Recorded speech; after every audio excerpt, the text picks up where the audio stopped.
করতেন।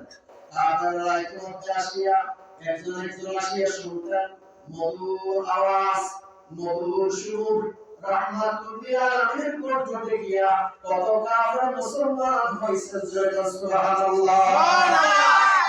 ইতিমধ্যে দেখতে কোথায় যাচ্ছ?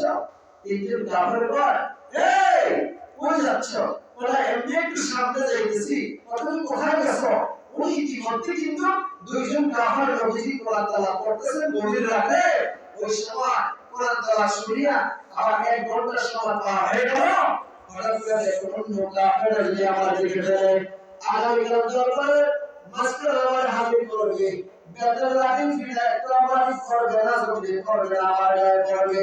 ইতিমধ্যে আল্লাহ নবীর সুরে তেলাওয়াত করার কণ্ঠ শুনিয়া যায়।